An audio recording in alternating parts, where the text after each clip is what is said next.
Now to one whose self-centeredness rivals Harry and Meghan. I'm talking about the entitled, privileged and pampered television personality Lisa Wilkinson, who has an incessant need to talk about how she has suffered. Her autobiography, It Wasn't Meant to Be Like This, is a 500-page woe is me waffle. And it seems barely a day goes by where we aren't subjected to its wearisome excerpts.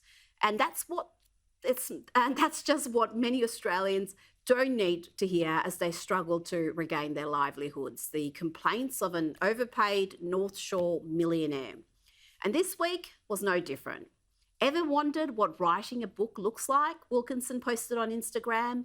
For me, it was often like this: puffy, mascara-stained eyes after hours of tears,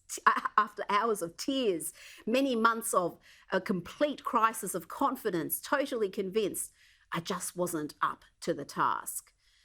Amazingly, someone was on hand to capture the image of poor Lisa as she laboriously worked away at her draft. New South Wales One Nation State Leader Mark Latham summed it up nicely. Mr Deputy President, Wilkinson is a PhD in victimology. Even now, in promoting her book sale, she's playing the victim card with a social media post in the last couple of days asking, "Ever wondered what writing a book looks like?" Boo-hoo for her first world problems, posting a picture from her Mossman mansion with smudged mascara, feigning distress, while also carefully, in a classic product placement, posing with copies of the Red Pirates books, Mr Wilkinson's ghostwritten books, in front of her. And Latham has also informed the New South Wales Parliament of some interesting goss from one of Wilkinson's old classmates. Wilkinson has reinvented herself as a victim of the gender pay gap at Channel 9, but now in her train wreck publicity about her new book, another me, I exercise, we know that for most of her time on the Today Show, she was paid more than her male counterpart, Carl Stefanovic. Recently, one of Wilkinson's old friends at Campbelltown contacted me to say, "That's Lisa, it's always been about the money." Wilkinson's credibility has taken a big hit following the release of her book. To begin with, her claims that she was ostracised and ignored by her Today Show co-host Carl Stefanovic on one occasion were refuted when a video of that episode showed him being warm and friendly towards her. And remember the claims that her acrimonious departure from Nine in 2017 was about her being a victim of the gender pay gap? As you heard Latham say, Wilkinson was paid more than Stefanovic for 6 years. In fact, Nine Network's then CEO Hugh Marks hit out at Wilkinson following her departure, publicly claiming she was offered a $1.8 million salary package, but wanted $2.3 million, which would have pushed her well above Stefanovic's annual salary of $2 million. So what does Wilkinson have to say about all this? The gender pay gap was off the charts. The $2.3 million is a complete lie that's been constantly repeated.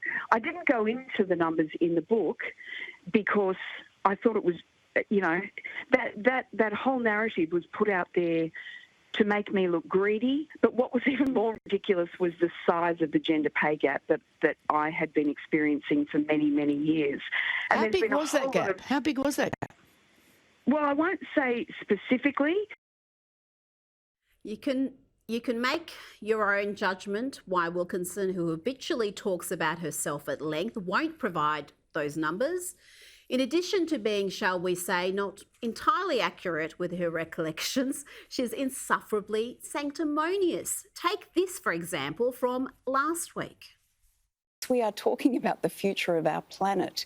We are talking about this affecting generations to come. And I don't know about you, I don't have grandchildren, but I don't know how I'd look them in the eye if I didn't feel like I, did my bit as a voter to help change happen. Well, future grandkids of Wilkinson, this is what Grandma was doing to combat climate change. Here she is in sunny Sicily. Here she is holidaying in Paris. And here she is relaxing in the beautiful Greek islands. And how did she get to those places? As the Daily Mail reported in 2018, she is a high flyer. Lisa Wilkinson jets off on another overseas assignment for the Sunday Project and hints she's travelling business class. What was it that she tweeted last year? Why is it that those who believe in climate change ooze common sense and empathy, and those who don't have permanently smug expressions?